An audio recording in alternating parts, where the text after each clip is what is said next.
I'm Audrey Joseph, the acting chair of the Entertainment Commission.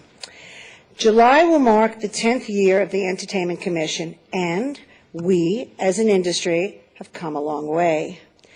Our venues are safer. We have survived the recession. Our city has produced an economic impact report that speaks to our value as an industry. We are looking forward to the next economic impact report on daytime events and festivals. And we continue to improve our permitting process, most recently with the help of Supervisor Scott Wiener, introducing extending limited live permits to DJs. Today we'll be introducing you to the Best Practices Manual. It's based in security. And our panel will be discussing issues that are relevant to us all. One of the things that excites me most is that this past March, the NITE Awards debuted. The NITE's, San Francisco Nightlife Awards, recognized excellence in creative content and patron experience in the nightlife industry. We as an industry deserve that recognition. And now, a few highlights from the NITE's.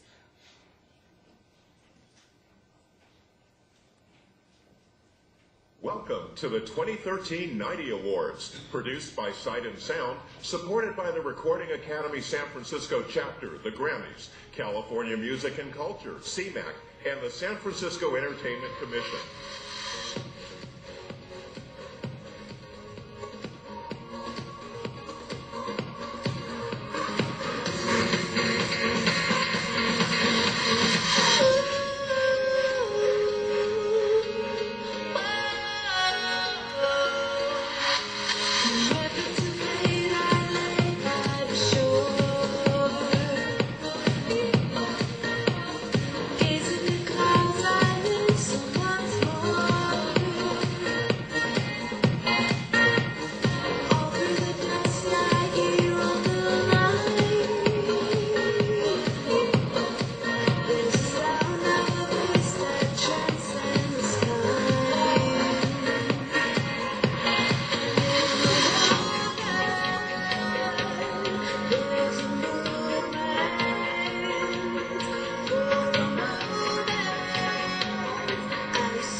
I see you.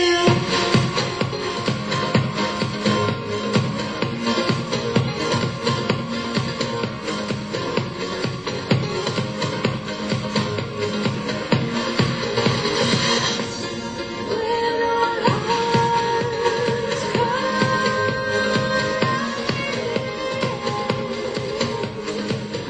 we watch the seas rising. All my dreams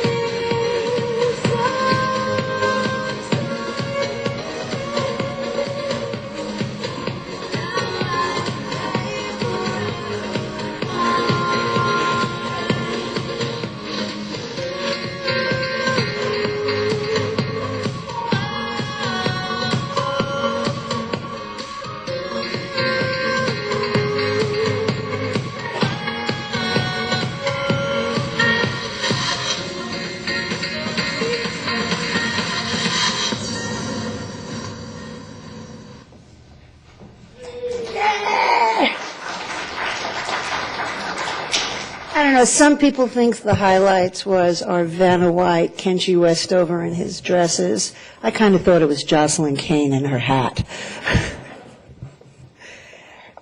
It gives me great pleasure to introduce to you now the President of the Board of Supervisors, David Chu.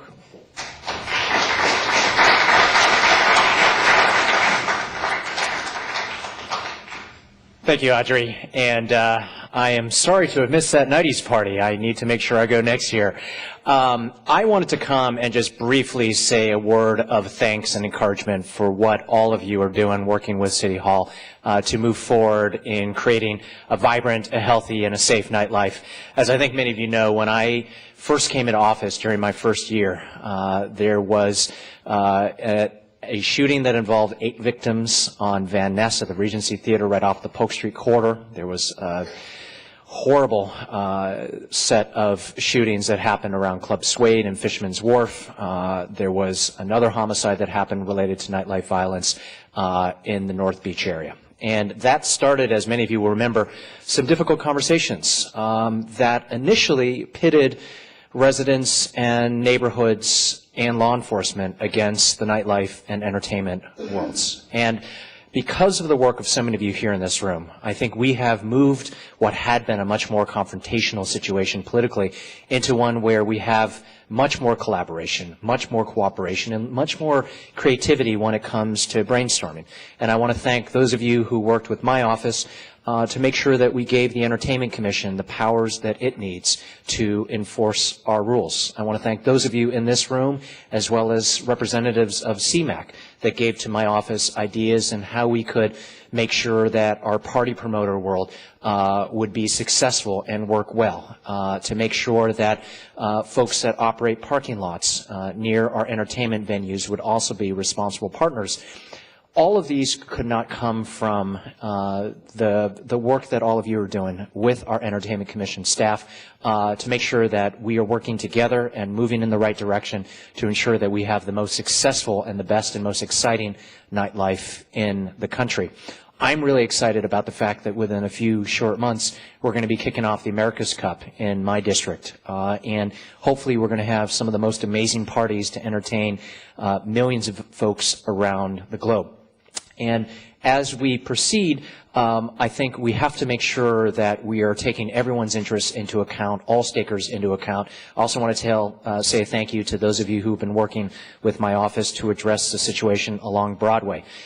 Just last week, I introduced legislation supported by many folks here in this room to move forward with the creation of a community benefits district along Broadway, hopefully for the first time.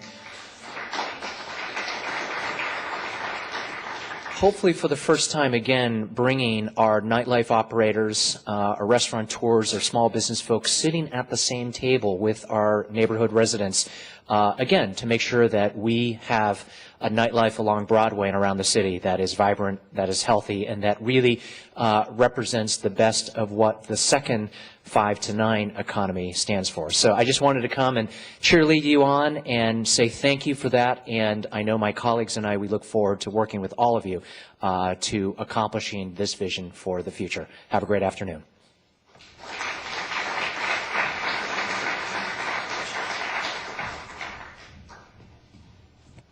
Thank you, Supervisor Chu.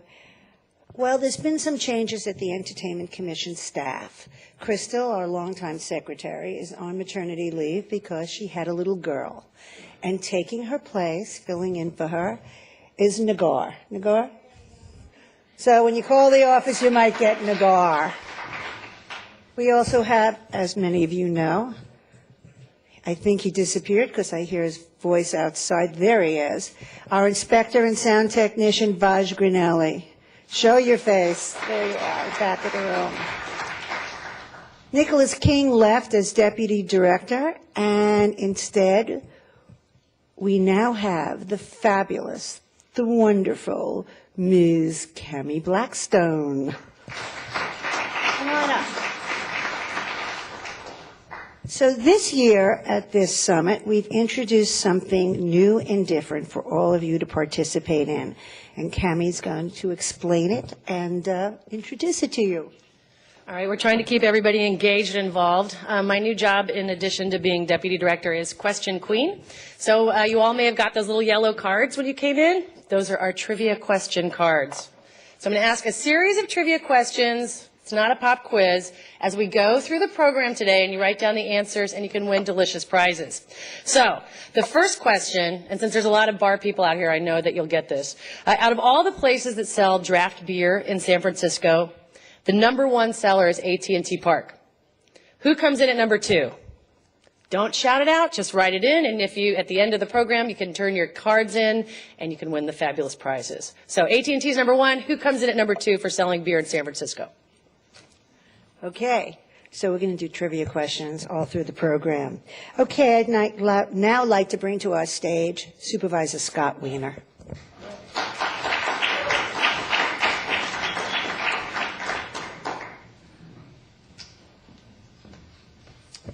Good afternoon, everyone. Thanks for having me today. And I'm just so glad that we're able to do these summits and to bring everyone together, all the different stakeholders in our nightlife world, and discuss best practices and really embrace and move forward this critical part of our city. One of the first things I did when I took office in 2011 was to request our city economist to do an economic impact study on nightlife in San Francisco, and which showed that nightlife contributes $4.2 billion to our economy.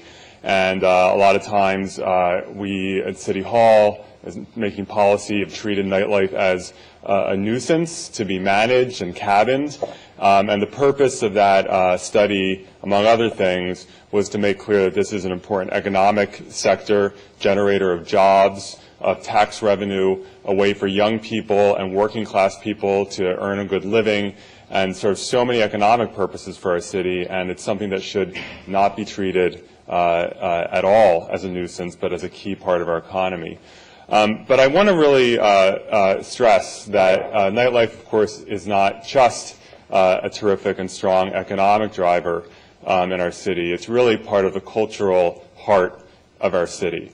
And I'll be honest that I have concerns about where we're going in terms of our approach toward nightlife and what it means for the cultural essence of this city. And we're seeing nightlife more and more under pressure for a variety of reasons. And City Hall, in my view, and our city government still takes an overly reactive view towards nightlife instead of taking a more balanced view. And it's part of our cultural heart. We know historically what it's meant for our community, for young people, for music lovers, for people in the LGBT community, and so forth.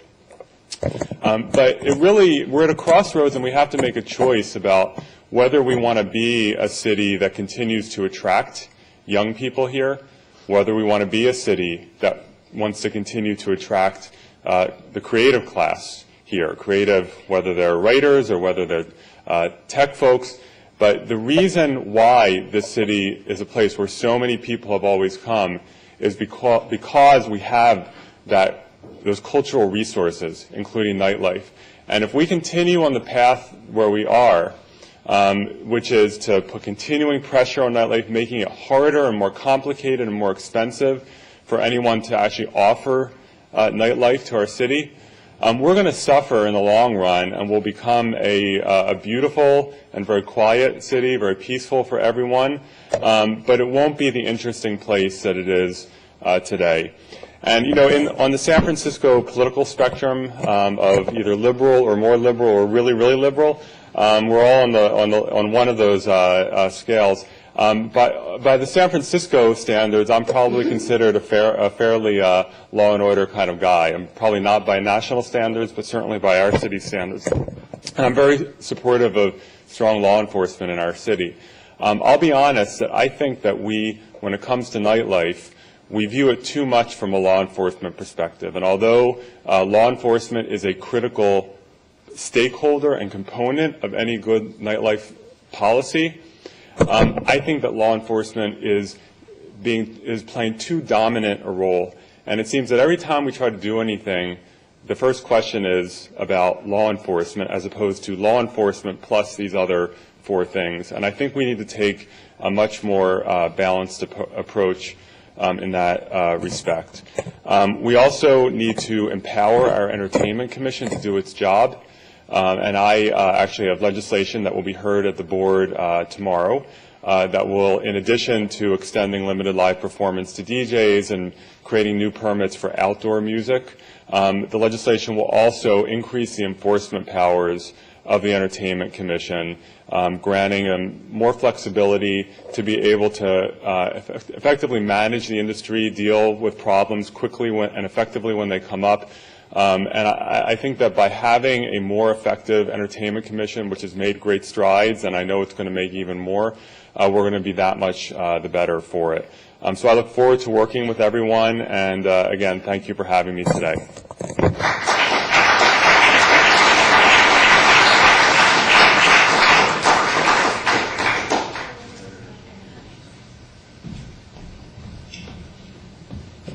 Thank you, Supervisor Weiner.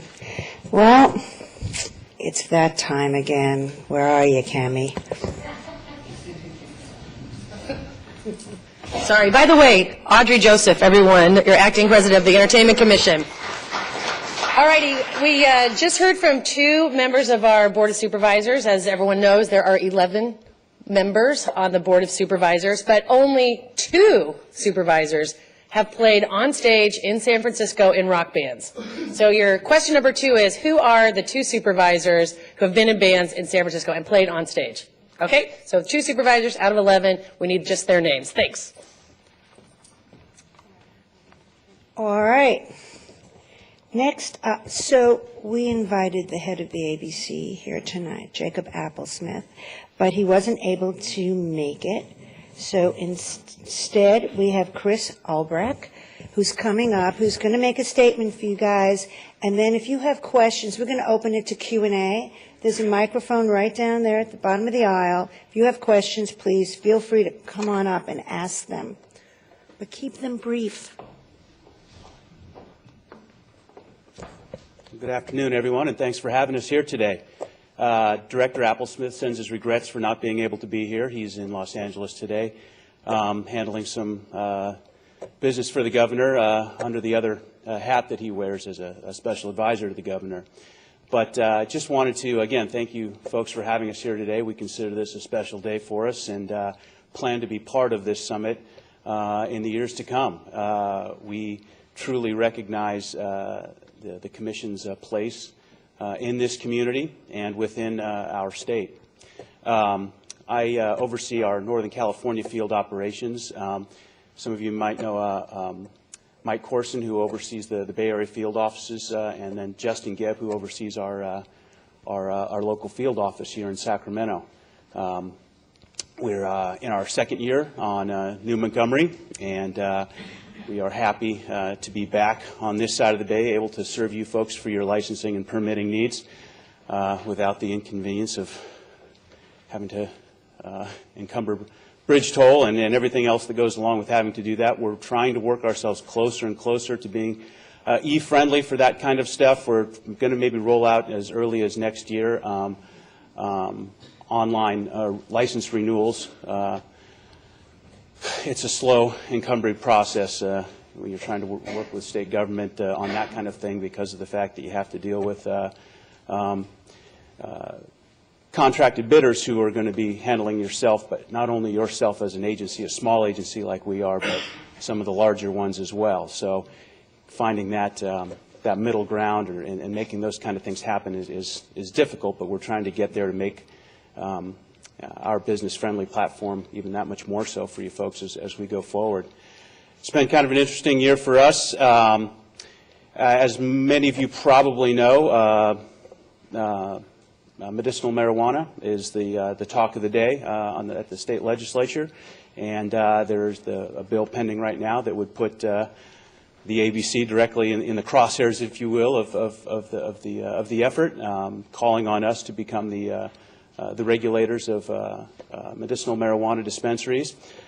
But before I go too far into it, I'll just say I can't and won't answer any questions about the department's opinion about having been tagged with that through the bill, because quite frankly we haven't been told how we feel about it yet.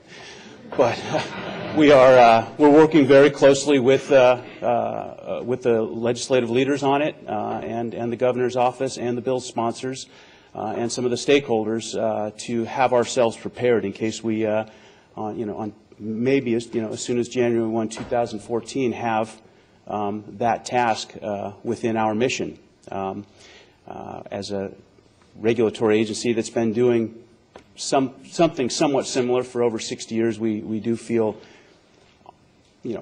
confident that we will be able to get the job done as it's given to us. But again, it's still in a very kind of early state of that, and we're still working through to be prepared. One thing we will, for sure, and definitely want to make sure we get communicated to you folks here today, is that it will not impact our ability to serve you in the ABC licensing or oversight role that we have.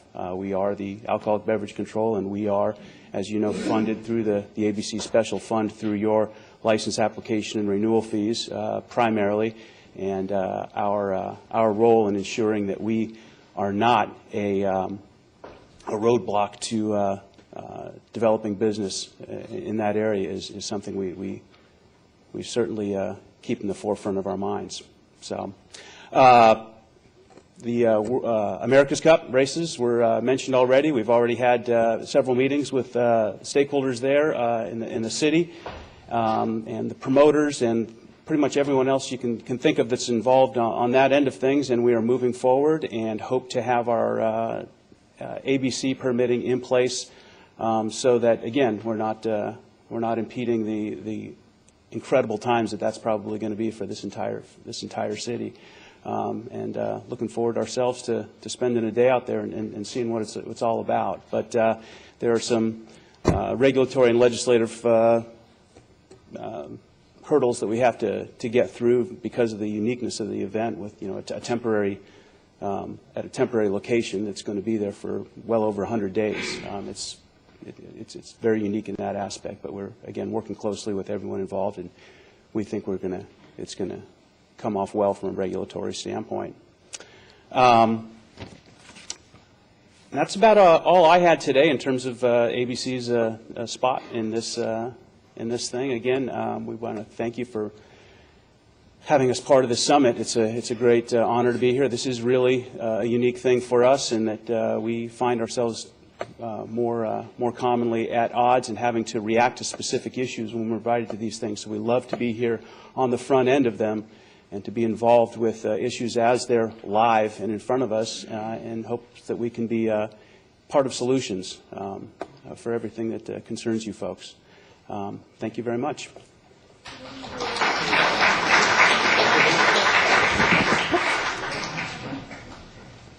My windscreen just escaped. What is this? Okay, we're going to do a little Q&A. Go ahead. Hi, my name is H. Joseph Berman. I own the Elixir Mansion. I don't know if this is on for you. Yeah. Like I said, my name is H. I own the Elixir in the Mission. I've been doing it for 10 years. I also am a co-founder of San Francisco Cocktail Week, and I do a lot of consulting, a lot of work in the industry. I've been in business for 27 years now. And now I've got two different questions for you. One, as an entrepreneur with a successful bar in the city, I'd like to expand. I'd like to get out and buy another bar. With all of the building that's been unlocked since 2008, and that's with cranes and everything that's going on around here, I posed this question last year at the summit. The market economy basis of our licensing has driven the prices insane. There are no licenses, and there are nothing but new properties coming online that are going to be seeking licenses.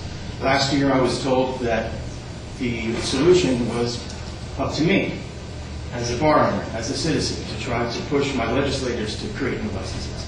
Is that still the official answer from the ABC, or how can we go about creating new licenses in order to unlock the economy, unlock our entrepreneurial opportunities, and not chase me, not only as Joe Schmo entrepreneur, but as one of the entrepreneurs in this industry, in this city, that has brought national and international attention to our cocktail programs and our bars. What's to keep me from going elsewhere, leaving San Francisco? What is San Francisco and the ABC going to do to help keep me in the city so I can create new jobs and I can create new businesses that are going to drive tax revenue to the city? A great point, a great question, and I appreciate the opportunity here to speak directly to it. As you all know, liquor licensing is is a formulated thing, and allowances for numbers of liquor licenses within particular communities, within counties, is in fact limited by, among other things, but chiefly a population. We all know that San Francisco's population itself is not that great in comparison to its transitory population that is here for its entertainment, right? And so it could be argued that there are not enough liquor licenses to serve not only the people that live here, which is the way the legislation was created. I believe it's somewhere in the neighborhood, it's supposed to be somewhere in the neighborhood of a full on-sale liquor licenses for every 2,000 residents of an area.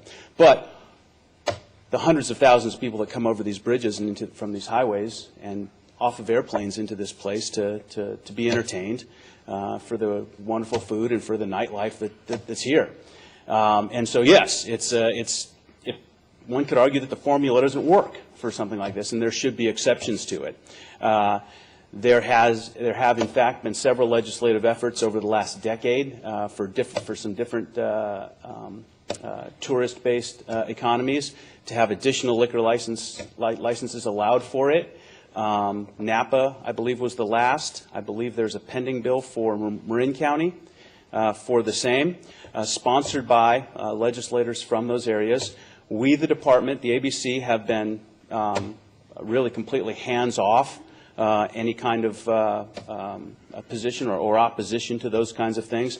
The first one that we took no position on and basically said, let's let the community, and the full legislature, when it comes down to it, vote on whether or not it's appropriate for this area to have their say, and we'll react to it, and we'll process those licenses as they come.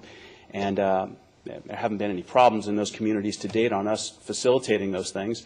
But I can say right now that we, the department, would have the same position, very likely, for San Francisco. Some of the legislative leaders, I can tell you at this point, have grown a little bit frustrated with the carving out kind of atmosphere that's being played there. I mean, when you obviously when you look to sponsor a bill, a lot comes with it, right? When you're looking to be an interest group looking to sponsor a bill, and we won't even go into the way California politics works, right? But some people have gotten a little fed up with the idea that there are going to be these carved out areas that have them, and they're starting to ask the larger question about whether or not it might just be a better idea to relook at the formulas themselves and give more allowance for more licenses to come into an area, which will make more allowances for someone to possibly go into a lottery system to get a new license here, but by and large will increase the supply, which should reduce the demand and the overall retail cost of those licenses as they're traded on the open market. The ABC Act does allow those licenses to be traded on the open market without any price controls on our part. But what does the future hold there? It's hard to say. I can say at this point that the department itself is not making any specific efforts toward bringing new licenses in, but we are certainly not putting up any barriers to it, and we would, when it really comes down to it, be very supportive of a broad-based legislative effort to maybe rework the entire formulas throughout the state so there didn't have to be a 1 or 2 year bill in place for every place that wanted to have new licenses come in, including San Francisco. And thank you. And the second part of my question is, I'm also an educator. I get invited to distilleries around the world. I travel the world to study distillates, to study the spirits. I'm a judge in the San Francisco International World Spirits Competition that draws a lot of attention to the city for our expertise in spirits. And I do a lot of education. I'm a national ambassador of the United States Bartenders Guild. I travel the country training bartenders. But the liquor laws don't allow us to use alcohol in a lot of training. Our bartending schools around the country, not just in San Francisco or California, are a joke, quite honestly. It's a cheap industry where hopeful bartenders are forced to spend $300 to $500 to take a 2-week course where they pour colored water and told what something should taste like and what something should look like, rather than actually learning about the spirits. If we were to try to change something in California in order to have licenses specifically for educational purposes, I imagine you're telling me that we would have to do the same thing. We'd have to go through our legislators to create a new type of license and propose that to the public, propose that to the ABC. We can't, I believe this Nightlife Summit was originally created because of problems in the public. There was problems with noise, problems with over-drinking. A lot of our laws are based on that. I'm here to propose that we have more responsible professional training for our bartenders, our servers, so that they know what it is they're serving. They become experts in it. The cocktail boom and renaissance across the country and across the world has turned the role of the bartender into a true professional like it was over 100 years ago.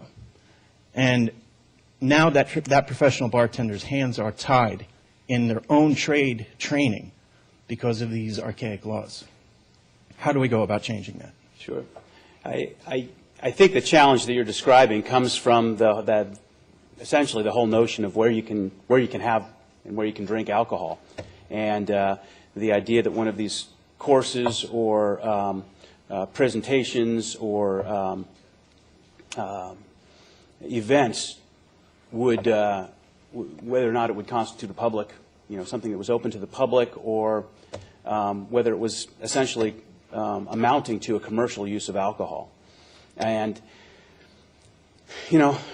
frankly, the law is pretty clear on it, and we, haven't and won't give quarter to a situation where there is any kind of commercial use of alcohol without the benefit of ABC licensure. Now, there are, I think, some very, innovative ways to get ourselves into a scenario, a licensed scenario that could let something like that work. And another option, of course, would be to be able to hold these courses on locations that are already licensed, for the sale or service of alcohol. And I'm unfortunately not familiar with that exact specific challenge that you're talking to in terms of what you've run up against with that. But if it came down to wanting to have a carved-out exception that would allow limited tasting and that kind of thing for the sake of an educational purpose, would likely take legislation. Now, it's not, that something that has happened similarly from the legislative side was the allowance for cooking schools to get on-sale beer and wine licenses for the service of wine in terms of pairing and that kind of thing.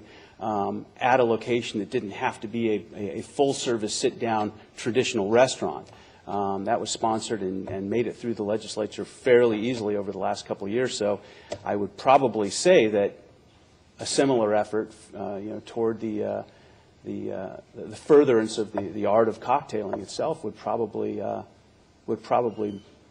not meet with much more resistance. We're also dealing with, and this is something we all know too, the three-tiered system in the alcohol world is a very strong one, and it's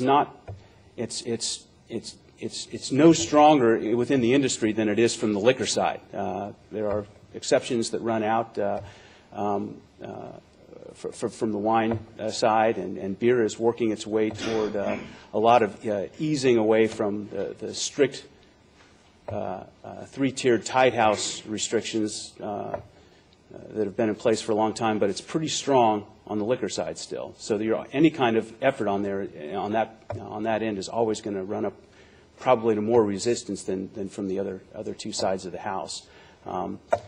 There's a bill pending right now with regard to distilled spirits manufacturers being able to have limited tastings at their premises, and it's not, it's moving, but it's not moving real fast right now because of the very specific interests that come from, quite frankly, liquor manufacturing interests. So, but if you have a very specific issue there, I think we'd like to hear it. Justin and Mike and I would like to hear exactly what kind of scenario you have there, and I'm guessing that the way you described it, we might be able to find a solution that wouldn't involve, say, legislation per se. Hi, Terrence. You're going to be our last question for this segment. I'll be quick, but the first part of my question is a thank you to the ABC. Last year at this time, the California Music and Culture Association brought forward the issue of the ABC putting 50% food, 50% liquor conditions on Type 47 licenses. That has stopped, and we all thank you for that. The problem we are now facing is a democracy of one. Under the ABC rules, regulations, and law, one person can effectively shut down an entire business.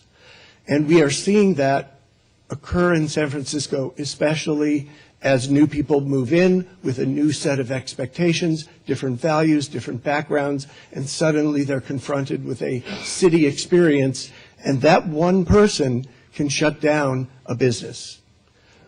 How do we address that so that we have more of a democratic process when it comes to the future of these investments and the future jobs that all of these places create? Thank you. Thank you, and again, that's a great point to bring up, and one we'd really like to talk about. What we're talking about here is delay, and people who, quite frankly, have the knowledge about how you get something to go away is sometimes to delay it as much as you can. We recognize that we haven't always been as efficient as we could be when it came down to investigating maybe a singular protest to a license application for something going through. And our investigative role sometimes turned to a mediation role or a pursuit of compromise role, and sometimes ourselves even kind of trying to wait out a situation to see how it played out between different parties in a situation like you described. We are working every day to try to take ourselves in a different direction with these kinds of things. If we've got a protest issue that is brought forward during the protest period, our effort is going to be to investigate that protest issue and make our determination as timely as possible with it, present that to the parties, and if we can't reach that accord in terms of getting things settled, we are going to move forward with a recommendation of approval, and we are going to make much more use of, we already have made much more use of over the last several years with the interim operating permits. That doesn't always get things done in terms of some of the difficulties that come along with operating under that, but it's one of those things that we feel good about the idea that we can at least get someone's doors open while they're having to go through this process. We get it in terms of what it means to you folks, in terms of how you sit on that 29th day just hoping that one doesn't come in because of what that one can mean to you when you've got a broad-based community support for your effort going in there, and someone from across the district or across town decides to throw something into our lap. I can say that what we're doing is we're working every day with the powers that we have to make sure that we don't let ourselves get used that way as the regulatory agency, and work forward to use every power we have to, number one, give due process to everyone that's involved. Community involvement and community input on ABC licensing is really why we're here.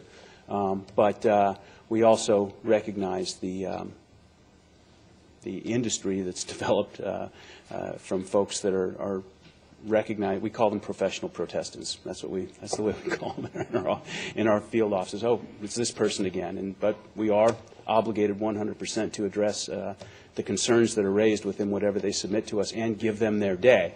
But we also have ways of making things work, and I'd say that every day we're working a little bit closer toward getting doors open while that process is in place. So. Thank you so very much. Thank you, Chris Albrecht from the ABC. All right, it's that time again. I know. I want you to do that music, that do-do-do-do music for me. Help me. Okay, so coming up shortly at some point, we will have our chief of the San Francisco Police Department, Greg Suhr. So this next trivia question for your little yellow card is about the chief. He's a bit of a rocker at heart, although you may not think of that right when you see him. So the question is, what was Chief Greg Suhr's first rock concert? I'm going to give you a big clue. It was 1975. that narrows it down quite a bit. So just on question number 3, write down what you think Chief Greg Sir's first concert was. There's a sea of blue in the back of the room, so I hope you guys know the answer. And speaking of the chief, he has texted us that he has been delayed, and he's on his way, but he's not here yet. So what we're going to do now is I'm going to bring up our executive director, Jocelyn Kane, who's already here, and we're going to go ahead and introduce our panel. We have a couple of really pertinent questions we think many of you are interested in, and we hope that our panel can address that. Our first panel member is Supervisor David Campos.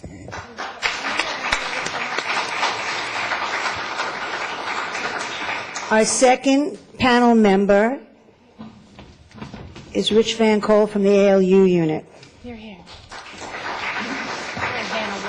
Shaw, come on up. And H, who is so Not quite right. eloquent, from Elixir. Your favorite entertainment attorney, Mark Rennie.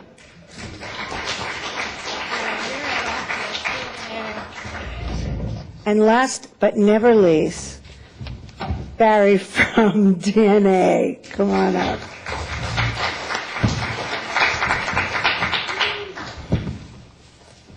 All right.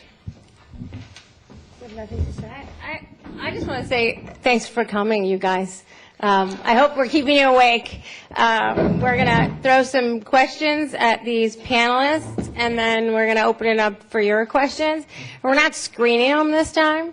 Yay. So just be nice. And there is that mic. It's a cordless, and you can actually pull it out and move it around the crowd if you want to. Yeah, thanks again for coming. We'll talk later. Okay. Panelists. Recently, for the second time, Senator Mark Leno introduced last call at 4 a.m. This legislation would have left it to individual jurisdictions to determine whether or not they wanted to implement a 4 a.m. last call. The legislation once again did not make it through the committee. Keeping in mind that most world-class cities have later last calls than San Francisco and that many foreign visitors are used to later hours, can you speak to the importance or the problems with last call as it relates to the growth and progress of San Francisco as it strives to compete for tourism? Who'd like to start? H, why don't you start? Okay. Having an international background, having lived in Europe and traveled around a bit, I think that it is paramount to the success and the future of San Francisco's image that we attract a global community to come here and entertain themselves, and we have the quality of nightlife here that should support that. So, in my opinion, the 4 a.m. laws should be specific to particular businesses. Quite frankly, I wouldn't want it for my own business. I wouldn't want it for Elixir, and it wouldn't apply for my corner. It wouldn't apply for my neighbors, but it could work on Valencia Street. It could work in areas where there are where it's less likely to be disruptive to the communities, and that would help to broaden the world's perspective on what our entertainment industry is and how our nightlife can support that. Thank you. Supervisor. Thank you. I'm a strong supporter of SB 635. In fact, Supervisor Wiener and I introduced a resolution at the Board of Supervisors so that we could be on record as being supportive of that effort. I think that, change is always difficult, and there's a lot of fear that comes with change. And I think the key here is to make sure that people understand what we're talking about. There are 9 states where this has already happened. There are dozens of cities that are allowing this to happen, and the world has not come to an end, because what we're talking about is simply local control. And the point of this legislation is simply to have jurisdictions like San Francisco decide for itself what makes sense. And the idea was never that we were going to have a blanket, rule throughout the city, but that we would take it on a case-by-case basis, and that we would allow each neighborhood in the city to figure out, work with city government to see what makes sense. From a public safety issue, I think that there's actually an argument to be made that as a matter of public safety, it's good to have that opportunity to have different businesses close at different times. I used to be on the police commission, and I know that at times the fact that everyone closes at a particular time becomes a challenge for the police department. So I actually think that this is legislation that makes sense. There are world-class cities throughout this country and throughout the world that are already doing it, and I think that San Francisco is lagging behind. And I know that one of the reasons that I, as a gay man, came to San Francisco was because of the entertainment nightlife that we have here. I think that there is a way of promoting that and still maintaining public safety, which is always the excuse, to not do it. Barry? As an operator of a late-night venue already, I can tell you that having late-night service would certainly, as the supervisor pointed out, contribute to public safety. I noticed that my business that stays open often till 4 a.m., we have a trickle out of patrons, as opposed to many of the other businesses right near me have a dump of patrons at 2 a.m. So it's very clear my patrons don't all dump out and have interactions and conflicts, unlike a lot of the other businesses. So I think that's a very good point. Mr. Rennie? I was involved the first time we tried this 4 a.m. legislation up in Sacramento, when it was Mothers Against Drunk Driving and the Highway Patrol who sort of ambushed the committee, never sent anything in opposition, and then showed up with crying mothers and things. But forget world-class cities. It's kind of embarrassing when Indianapolis and Memphis and Milwaukee and 25 out of the 50 largest cities in America have 4 a.m. legislation to allow service. And the data and the science is out there. Seattle spent a lot of money doing a big study on whether or not they should pass 4 a.m. legislation.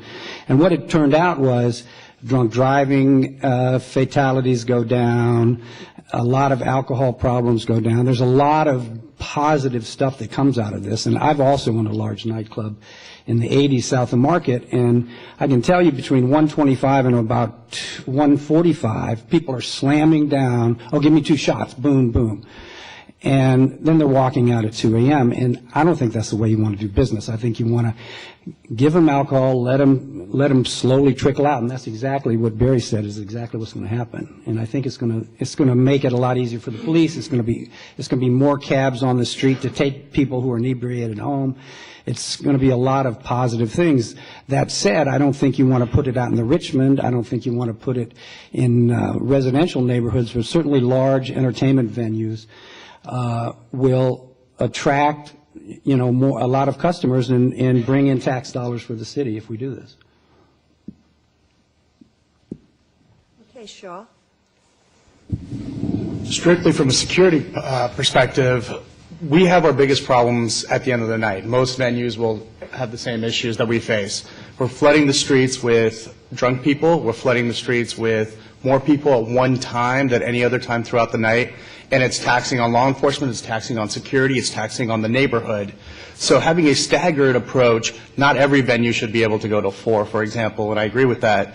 But, restaurants go to a certain point, bars go to a certain point, nightclubs go to a certain point, and maybe there's some clear definition of what those industries and subcategories are. But absolutely, it's a necessary tool for us to make sure we limit the amount of violence that happens at the end of the night. Inspector Van Call. That's a difficult question for a law enforcement standpoint, so I think this is a good time for another trivia question. Which seated commissioner was Tinkerbell in Disneyland at the time? But Again, to Supervisor Wiener's point early on is we take pride in ourselves to the police department to be very open-minded, and I think most of the venues that deal with us, whether it's security, patrons, or entrepreneurs will know that, we're very open-minded and we listen to all of the concerns. And of course, this is a hot topic and it would be a drain on our resources if it stayed open to 4. So we looked into a study that was conducted in, I think it was C.W. Nevis sent it to our office. If you have an opportunity, it was done in the Norwegian cities. And they found that there was a increase of 5-fold the violent crimes if the places were extended to 3 in the morning to 4 in the morning. Additionally, we domestically we went to Las Vegas, as you know, stays open 24 hours a day, and they saw that there was more drunk driving arrests and domestic violence arrests at 6 o'clock in the morning, 7 o'clock in the morning. So it's no secret that we're going to be deplenished. In fact, in another month, there's 200 officers that are leaving the department. So at this point, it wouldn't be in the best interest for, obviously, our cornerstone is public safety. It's something that we're open to down the road because that's the beauty. We sit down, we negotiate, we craft conditions, and we look at it at the community standpoint as well. So at this point, it wouldn't be something that would be favorable to the police department. Thank you very much. Does anybody else want to comment before I go on to the next question? Okay. All right.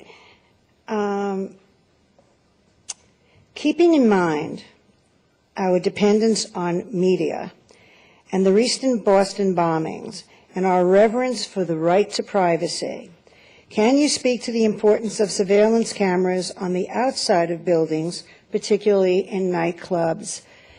And I think I would like to start with Supervisor Campos, please. Thank you. Thank you very much. Let me say that at the very outset, I don't think that anyone disagrees that we want to do everything we can to make sure that we have as safe a city as we can. And I think that what happened in Boston is tragic, and there is every reason for us to worry about whether something like that can happen in San Francisco. But I think that you have to be very careful and to make sure that when you're taking steps to respond to a tragedy like that one, that you're also not overstepping the line where you're actually undermining civil liberties.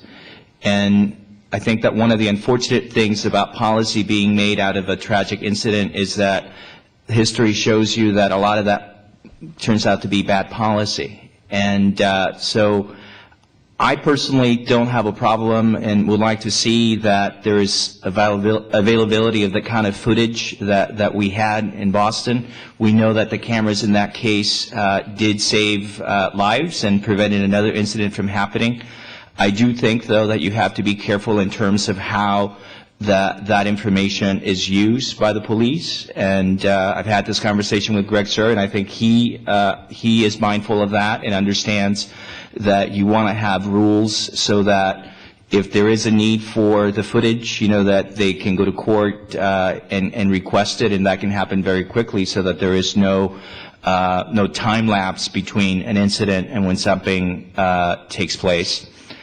In terms of the general view of the city around security cameras, I think that there are times when security cameras are appropriate, and I think that in those cases it is, I am supportive of the police department requiring security cameras where that is appropriate, as some of these liquor licenses, for instance, are being requested.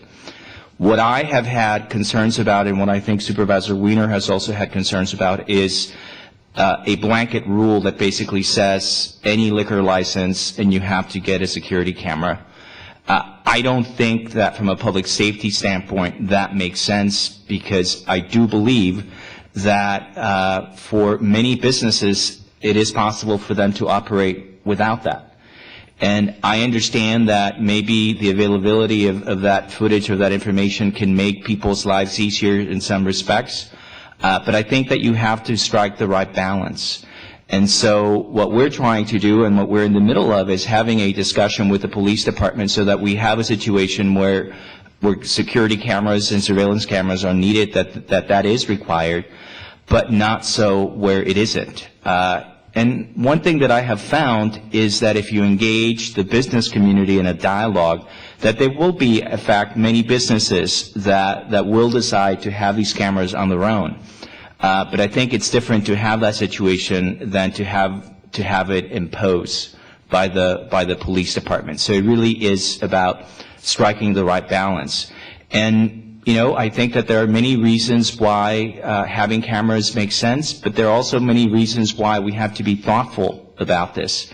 There are privacy implications for having cameras, and I can tell you as a gay man, I think that anytime you go to one of these establishments, especially if you're not out, but as there's a long history of concern around the privacy in our community. So I think it really is about striking the right balance. And what I don't want to see, though, is for us to react without thinking about what we are proposing.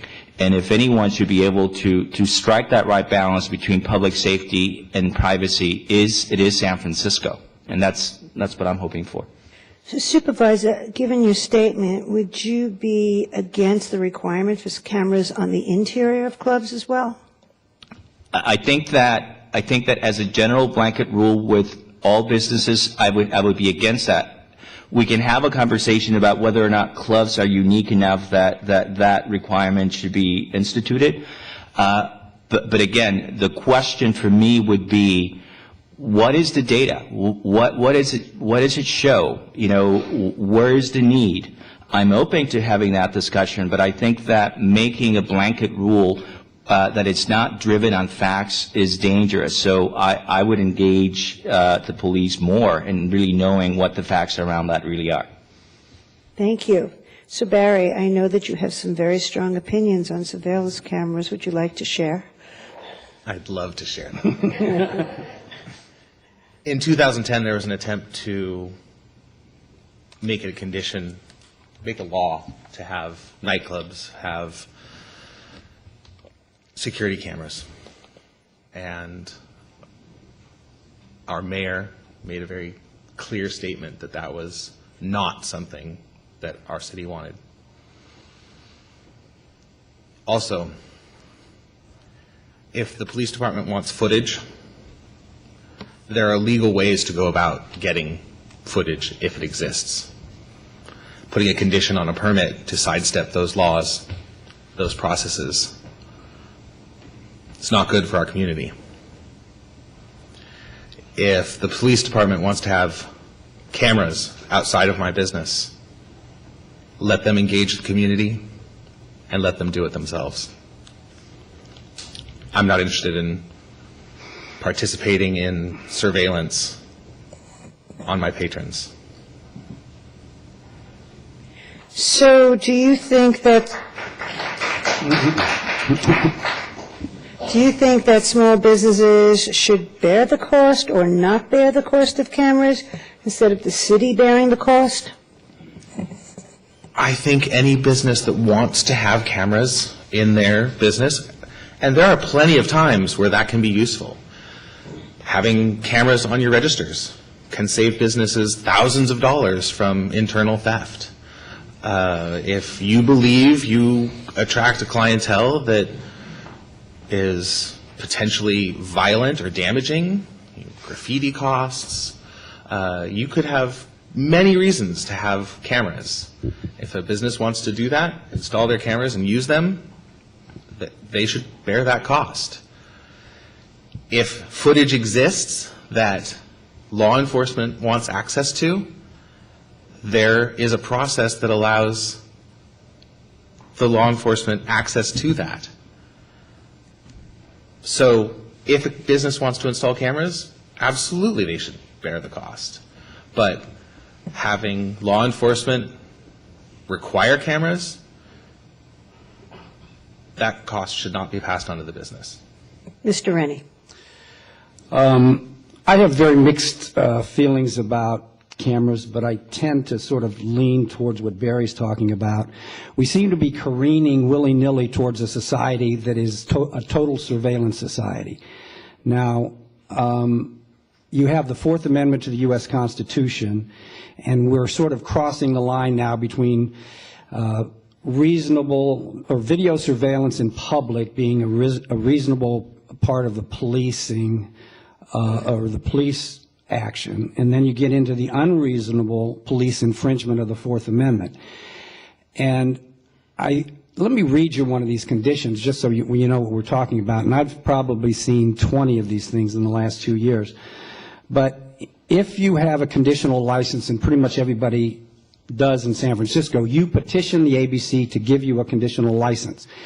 And in that petition, they give you the conditions, and you petition, please give me a license. But this one says, the petitioner shall utilize electronic surveillance and recording equipment that is able to view inside and outside of the premises. It must be kept for 30 days and made available to the San Francisco Police Department upon request. That is pretty big brother, I think. And I'll tell you why. I think Barry's right. If there's some reason to have that surveillance, it should be made available. If you don't want to give it up, then a judge can get it from you. However, my job is to save my clients money and do the right thing for my clients. And I tell every single one of my clients, get video surveillance. Because I've seen, in the last couple of years, I've seen one client save $250,000. It was an ugly lawsuit. He could prove by video from the time that person walked anywhere near the club till the time they staggered out of there. And they were staggering when they came in, and they were staggering when they came out, and were supposedly beat up. Well, no, they weren't. God only knows where they were beat up. But this was an ugly lawsuit. It went away because of that video surveillance. I've sat in 181 2 or 3 years ago on New Year's Day, and at that point, my clients had the most sophisticated video surveillance that I'd ever seen, and I think it was the most sophisticated in San Francisco.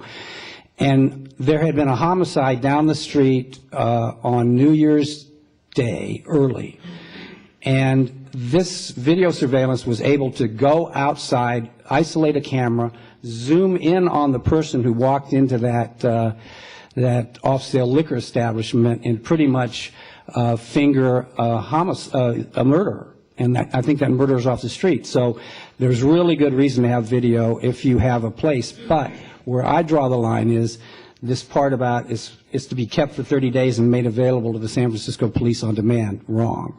No. That's, a little over the line into Big Brother, and I think we've got to have a situation where you either voluntarily give it up or they get a search warrant from a judge and get it that way. So I think this is the right time to get the police to respond. Inspector Van Call? Thank you. And I have to admit, I am going to take responsibility for crafting that language, and it was meant for my 16-year-old daughter, and at the end it would be available to the mom and dad. So I thought I'd apply it to you guys. But every one of the panelists here had a good point, and it was brought to the police department's attention. And as said before, we're open about it, and the language was such that it was more mandatory than permissible. So we went back to the drawing boards, and we're looking at softening the language and making it applicable to unique to different locations or to businesses when they apply. Our point is that sometimes you get confused with government-installed cameras, which has a whole set of rules, than with cameras that are installed or asked by the police department for the businesses or the petitioners to install those. Even if we don't ask that, it's up to the petitioner themselves. They can install that because it's a private business. The bottom line, the police department looked at it as a common sense approach to dealing with alcohol-related issues. In the 2 years I've been doing this, as you may or may not know, that if there is an ABC condition, you can come back within a year and modify the condition. In the 2 years I've been there, not one applicant has asked to have their surveillance equipment or the language struck from their conditions. It's mostly hours or some other conditions. So I think that, as one of the panelists said there, it's an opportunity that when people call me up, a petitioner calls me up, they ask me, hey, Inspector, how can I protect my business, my asset? And I suggest cameras. And it's helped in many circumstances, as Mark brought up. It kind of diffuses a situation if there is an allegation of misconduct by an employee. In fact, we had one nightclub, there was a homicide, and that video was able to prove there was a justifiable homicide. So we are going back to as the supervisor said, and we are recrafting the language and we're softening the language. And again, we're open-minded, as I said earlier, and we look forward to doing business with any applicant in the future as well. And we will talk about those issues as far as the surveillance cameras, but the bottom line is it's been a big help for the police department. We are a progressive police department. There's never been one incident at all that I can recall that we've asked for video surveillance equipment without a police report precipitating that. And as Barry stated, if it's a homicide or a serious crime, if you don't give me the video voluntarily, I'm going to go the correct way and get a search warrant. I'm not going to jeopardize the case. So he's absolutely correct.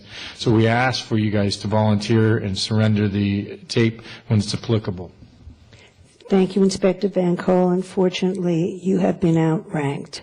So as you leave your seat, I'd like to introduce everybody. Oh, where did he go? No? No, never mind. Deputy Chief of Field Operations John Loftus has showed up, who was originally supposed to have that seat, but I guess you must have been doing a good job. He bailed. I'm sure you can't see those invisible strings. I just wanted to mention that when I first owned my club, I didn't have a security camera, and then one day I walked in and my turntables were gone. So we installed a security system to inside, leading out to the outside, one outside the door, and inside leading to all the exit doors. My club was large. We had a lot of exit doors. I never did put any on my bartenders. I kind of trusted them. But not only, we found a lot of good things from those cameras. One was we found that our janitor was stealing the toys from our toy drive. Oh, no. So that was not good. We were also able to assist the police. There was a kidnapping and rape and dump. They took somebody out from in front of our club and dumped her in Redwood City, and we were able to provide a tape for that.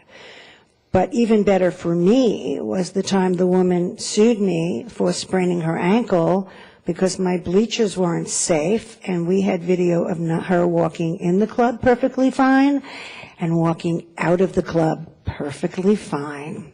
So cameras can work in all kinds of cases. Shaw? Well, I have the pleasure of not only owning a security company, but I also own a bar with an entertainment license. And one of our conditions is to have cameras, both exterior and interior. Our interior cameras are for our own protection. And I will say it was 2010 World Series, Giants won. There was a shooting right down the street at one of the clubs that did not have cameras.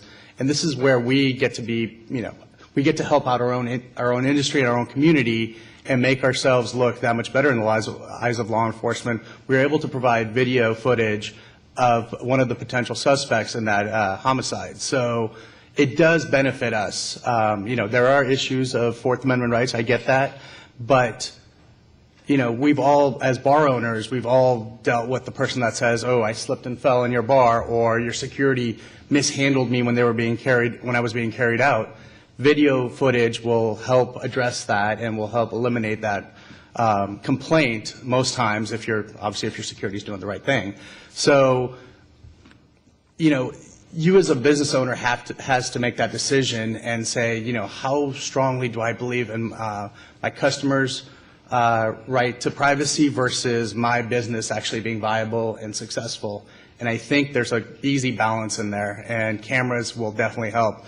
One other thing with regards to cameras, one, they're fairly inexpensive. For under $1,000, you can get a system installed of 8 cameras, even wireless cameras. 2, make sure your business is well lit on the outside, otherwise those cameras are useless. Okay, and H, do you have cameras? I do, actually. I installed cameras about 8 years ago. And I originally did it because I didn't trust my employees. And I ended up firing a lot of them because of what I found. But ironically, that film didn't help me any, even though I fired one bartender for being high and drunk on the job and was stumbling around the bar, and I had video footage of everything. When he applied for unemployment insurance, that video footage meant nothing, and I still had to let him go. But we have had some very positive incidences that, like some have been told here, where about 6-7 years ago, a friend of mine was actually sitting at the bar playing our pub quiz on a Tuesday night, and her purse went missing. And the police used our footage to bust a ring of 6 or 7 purse snatchers that had been hitting bars all over the city. We had another instance where there was a robbery down the street, 16th Street, and the person came into our bar, and we had him on footage. So every time the police have come to us and asked us for footage, we've given it to them, and it's helped actually have more stuff for the community than it has for the bar.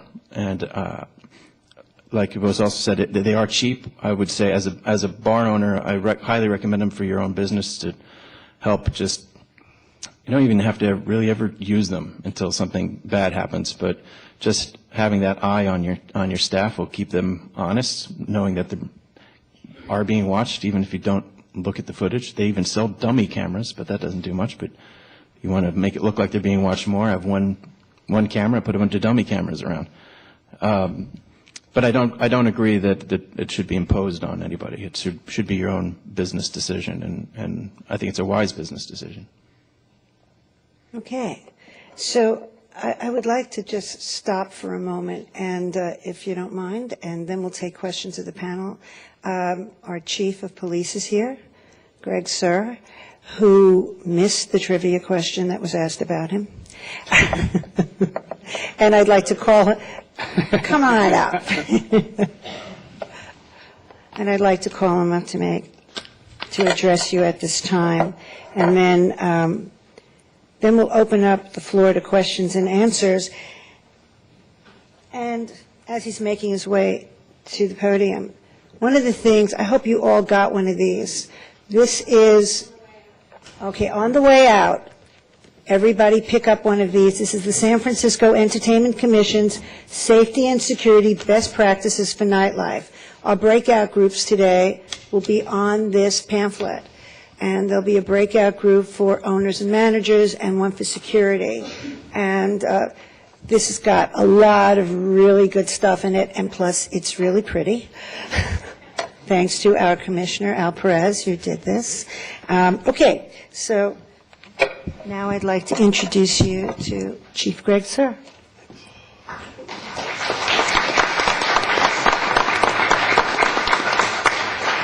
I apologize for being late. We have this one meeting that we only have twice a year in the police department, and it's mandatory for all captains and above, so I couldn't even send anybody because we're all in lockdown for that one meeting. Because this is a meeting that ever since we've been having the summit, I have not missed. I'm a huge entertainment person. I love going out in San Francisco. I like to hope that Audrey and Jocelyn are my personal friends. We certainly call enough after hours on our weekends. And I just want to reassure everybody the police department's here for you. Tourism drives this city. Entertainment drives this city. We just had Beta Breakers. It was a success. I hope everybody thinks it was a success. We had Amgen. We had Haight Street Fair. This is all just this weekend, and now it just goes as the weather gets better, and then we go to daylight savings time. And I enjoyed the panel discussion on video surveillance. I have to, again, reassure you, the camera ask is for you, for safety at the outside or at the portal to your place. We have made cases, solve violent crime, absolved people of accusations. It's been a smart thing to do and is not our video. It is your video.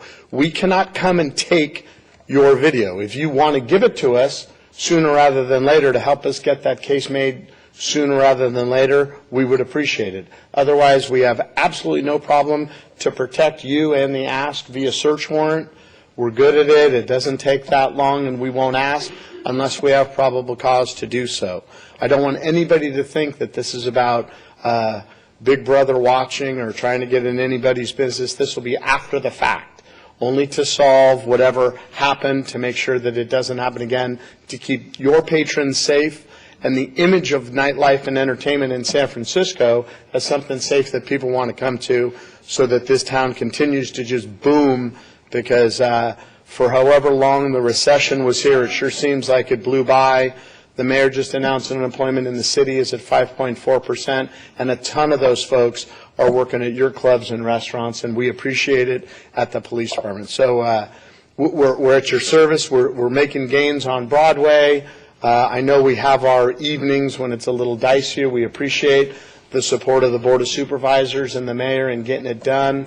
DPW and other agencies are just kind of by hint, whether it's cleaning the streets, kind of when we'd like to tell people the night's over. We really don't want to be the wet blanket on entertainment at the police department. We want to be the engaged cops that are just telling people, have a good time, it's safe, we're around. We're here for directions. We're not supposed to give recommendations, but we all eat. So, again, we are really, really, really here for you. And I'll stay for all the questions, but I want to reassure you again, the video cameras that are being asked by Rich, and I think he used the phrase that he had his 16-year-old daughter in mind, and that it's up to you on how you protect your asset, which I thought was a metaphor at first. But see, you're paying attention. So You said you were going to stay. I brought you a chair. wow. This is how, yeah, East Coast, that's a hint. I'm not leaving. So anyway, I'm around. If anybody has a question, concern about how anything goes, you can ask my office. I will get back to you personally, and I wish everybody just a super successful year again this year until next summit. Thank you.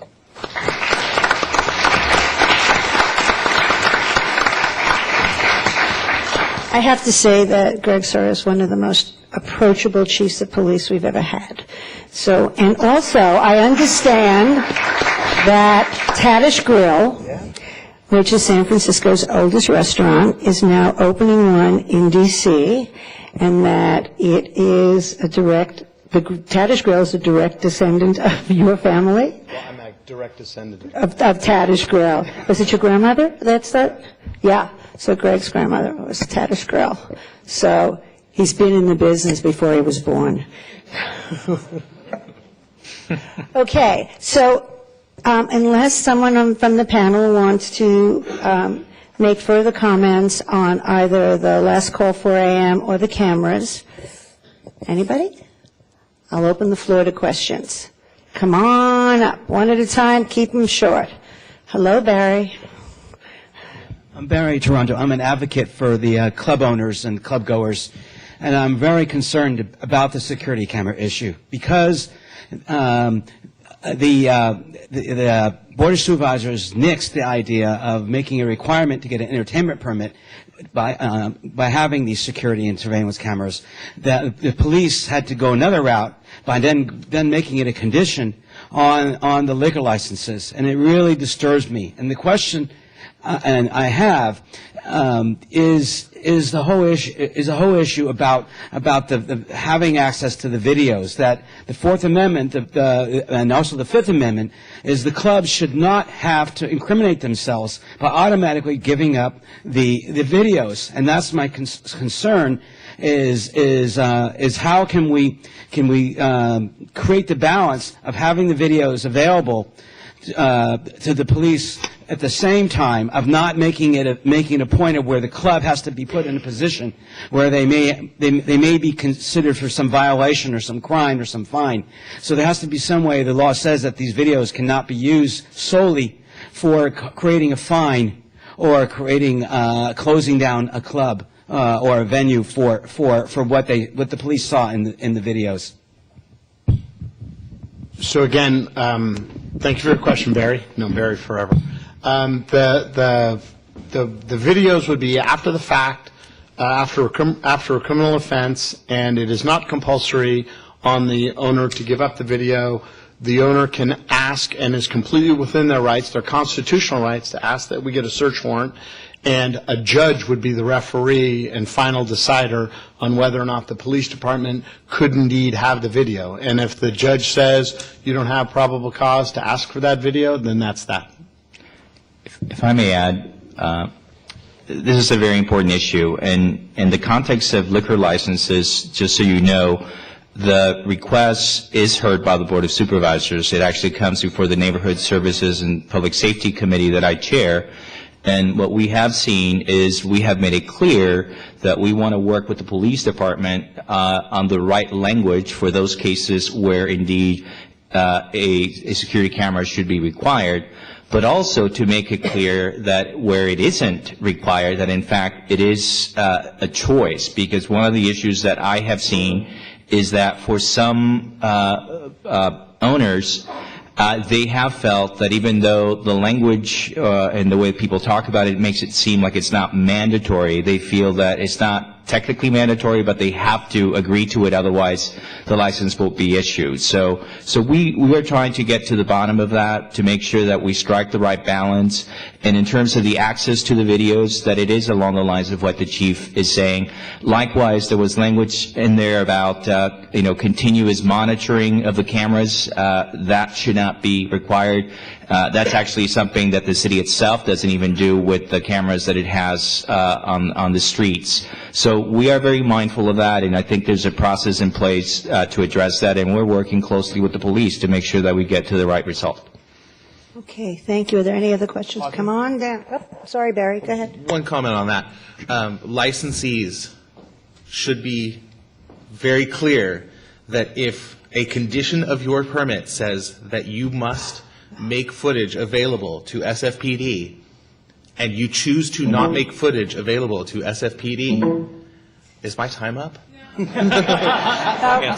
isn't you, it's the computer. Then ABC could come to you and say, you are in violation of a condition on your permit, and your permit can be rescinded. Okay. You're up. So my name is Debbie Cohn, and I'm in a neighborhood bar called Asiento, but I do have a full entertainment license.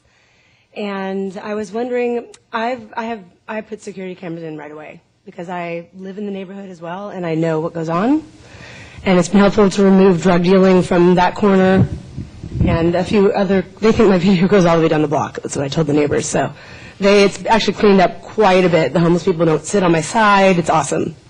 But I volunteered footage. I had one purse theft completely caught on video, the woman's face, everything, and then she came back to my bar. And I addressed her, and I made her leave, and she tried to run out the back door. It was kind of crazy. But I also recorded that video footage. The woman whose purse was stolen submitted the video. I gave it to her on her USB drive to the police. And then I was going to also try and follow up and maybe give them the video again. My concern is, as a bar owner, I called the police out because I called them out. Of course, it took them a little while to get there, which I get. It wasn't a crime in progress. I called them out. So then Asiento is on a police report. Whether it's a good thing or a bad thing, my venue is now in a police report, which gives ammunition, marketing ammunition, to someone who maybe down the road I could have a problem with a neighbor or something like that, for people smoking outside. And suddenly they say, well, Asiento has been in 6 police reports. But it's been a good thing. I've given video. I've actually come to the police myself. So how do the police address that? Because I do know other venue owners that do not want to call the police because they don't want the venue listed in a police report. And the ABC says, you've had this many calls. This is what I'm told, actually, since I haven't really had the calls. But this many calls, and now you're going to jeopardize your license. But I want to be a helpful owner, and I want to be sure that I help the police in any way possible. I'd love for you guys to come to my bar. It's a great question. Right, so we would come stand with you. So if there's such a hearing or a complaint, if you want a letter from me on department letterhead saying the circumstances by which you happen to be named 6 times, that you're actually someone who is a proponent or a friend to the victim and a conscientious bar owner, it might help you more than hinder you. Okay, anybody else? Don't fight over the microphone. Hi, my guys. name is Duncan Lai. I own a few restaurants and bars in the city, and my question is kind of about 4 a.m. I can sort of give or take the serving till 4 a.m., but I'd like to get the thoughts, mostly from probably the police department, on just being open, being allowed to be open till maybe 3 or 4, not necessarily serving alcohol, because I think one of the big problems that we have in the city where the police does get called in is closing time, because you just force hundreds of people out onto the street all at 1:55, it sort of inevitably will cause some sort of chaos.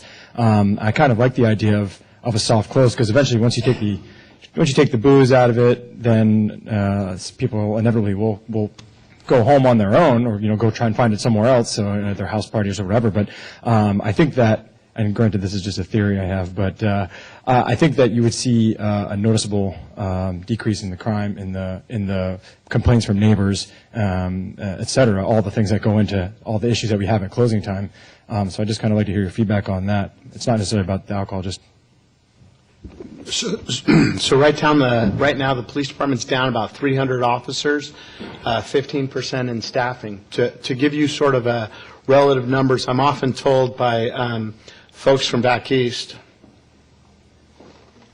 that they have no problems at 4 in the morning, but they also have 40,000 police officers in New York City.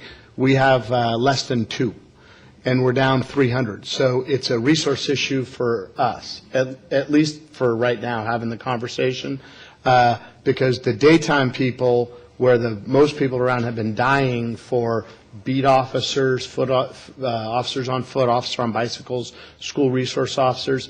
If the hours were stretched, it would stretch our resources that much later into the night to cover those extra 2 hours, making us more of a 24-hour town like New York is. And so right now, down the staffing, we're down. It's just not a conversation that we're in a position to have. So I understand there's going to be some police academy classes. Can you speak to that and tell us how long it takes to get the officers on the street? The current staffing plan will have us at full staffing in 2018. 2018? 1-8. So we can talk then. See, she thought she was going to get me sooner. You have a question?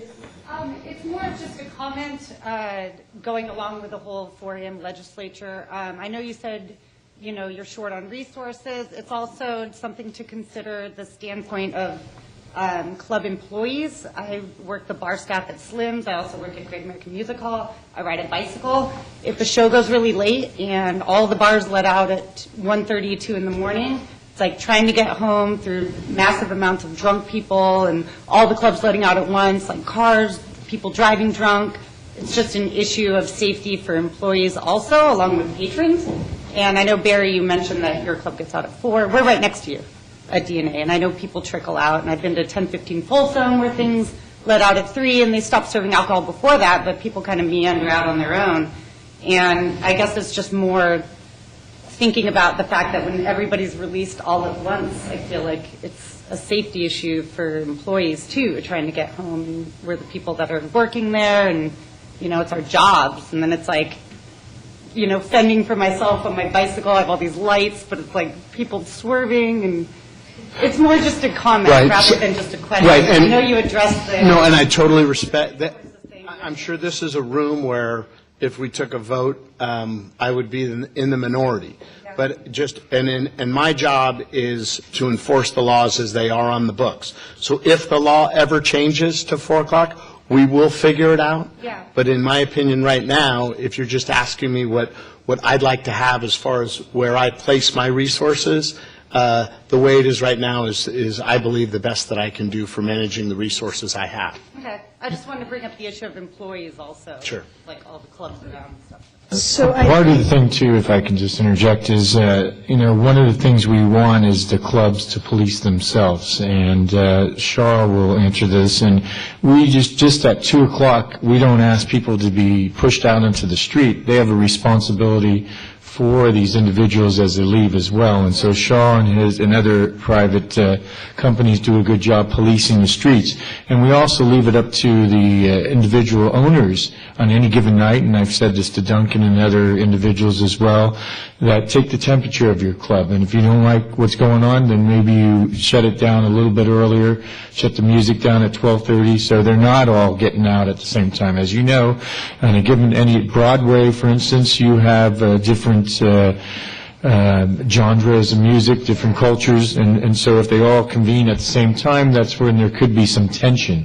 So that's why we not impose, but we ask that the owners take responsibility not only for the people in the club, but that when they get out as well, that they police their sidewalks and they call the police department. To the previous individuals, is we never punitively look at anyone that calls the police department, and in my particular unit, we look at all calls for services, and we look at those and then we address those accordingly. I mean, anyone can use those numbers against them, but we tend to use it favorably for a petitioner.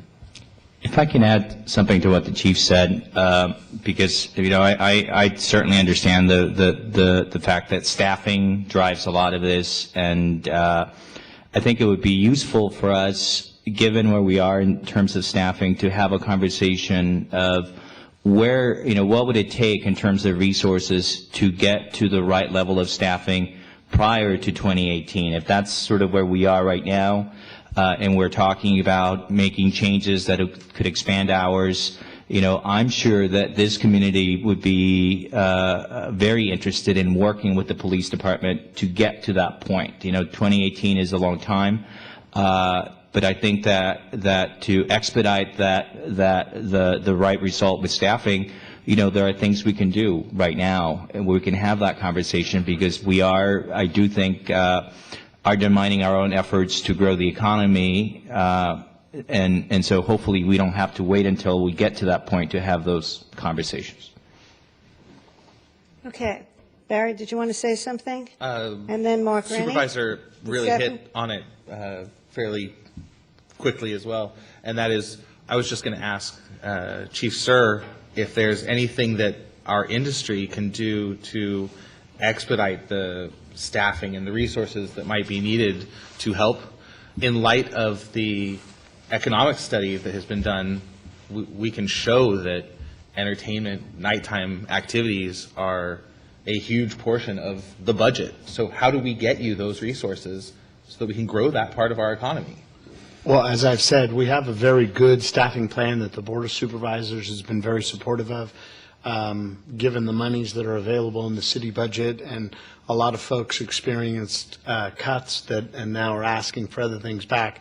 For me to ask for more, I think would get me just as much ill will from other communities outside this one, because it would be at their expense, because there's only so much money in the city budget. So obviously right now we're hiring 3 classes a year for the next 6 years, starting last year. There was a more aggressive plan that was 5-4-3-2-2 or 5-4-3, I don't remember exactly. But again, it was each academy class is about a $4 million addition to the police department budget, so it's a lot of money.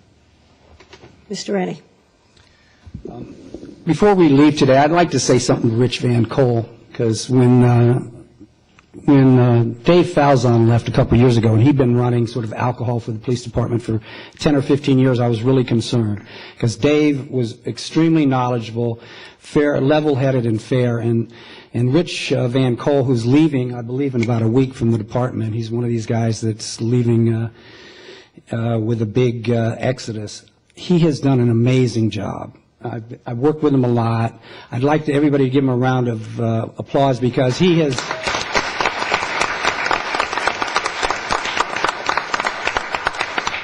been really a friend, and a lot of you don't know him, but he's been a real friend. He's out there every time. He's always trying to reach solutions, and I hope, Chief Sir, that we can get somebody in those positions that will continue with that, where he sees the need for entertainment and public safety, and he's always trying to balance it, and he's done it really well, and thank you.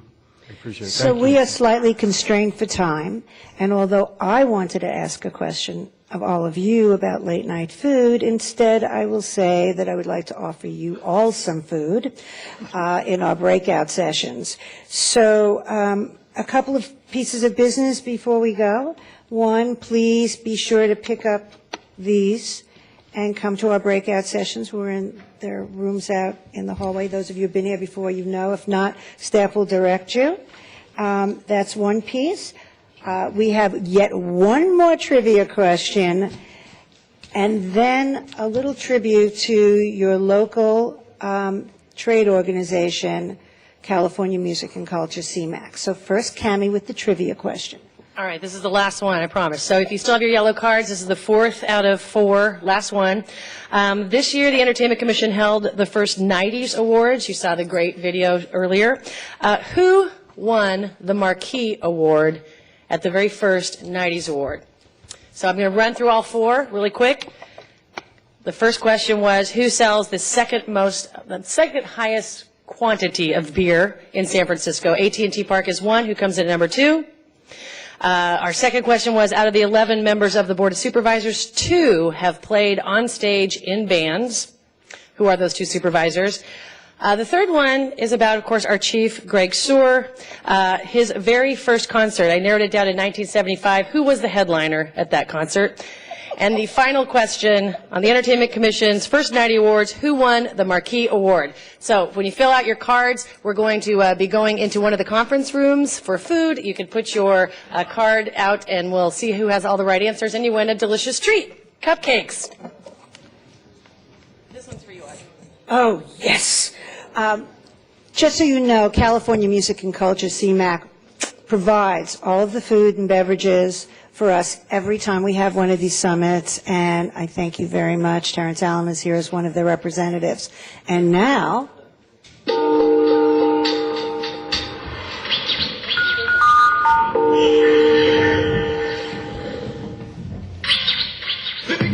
when you're talking about nightlife, you're getting into the heart of why cities need to exist. The whole entertainment scene, the whole nightlife scene is part of what makes a city unique and what makes it different from other places. There is nothing more rewarding than to see a crowd reaction when they're really loving the music, the options and the choices.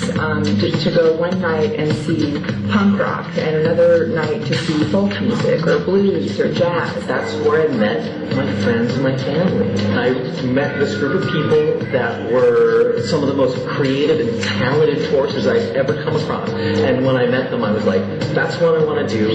That's what I want to be. It's the place where people come together, exchange ideas, and end up building businesses, building relationships, and changing the world.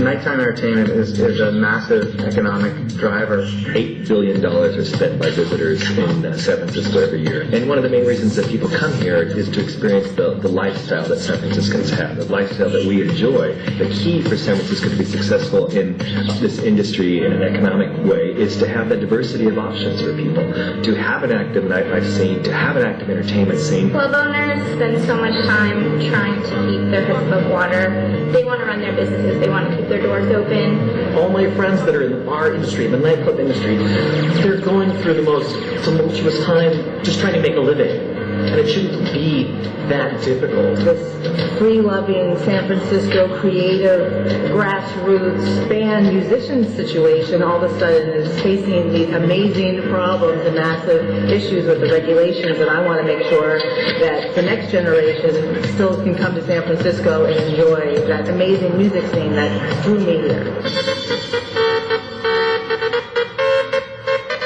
I think it's great that the entertainment community is getting organized.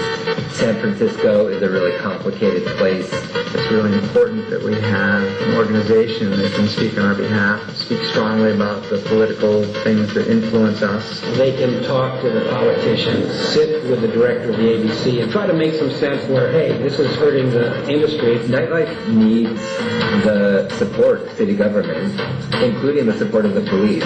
And I think that can happen. I think we can make it be a really cooperative relationship that helps to create a unified voice, that helps to be able to tell a story about why that industry is important. nightclub owners in general, we don't share a lot of information with each other, kind of operate on our own little islands.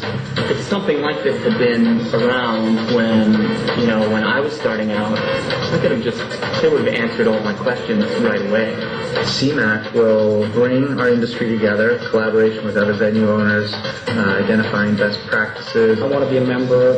I'm going to tell all my clients to be a member because I think it's great. An organization like CMAC can help preserve what's unique and diverse about San Francisco that you can't find in a lot of other places.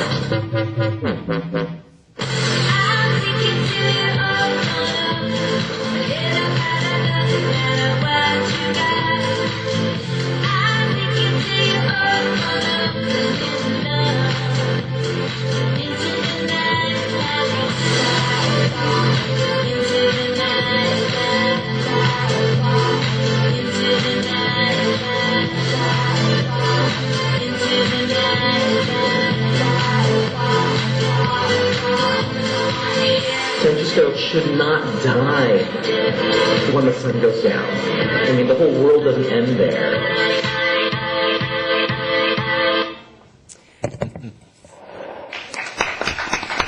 Just want to ask us, Terrence Allen, Deborah Jackman, Stephen Lee, any other board members from CMAC here? And Guy Carson? Sorry, it turns out we're getting an award. Kathy Peck. Quick. I'm Kathy Peck, Executive Director of the HEAR Foundation, Hearing Education Awareness for Rockers.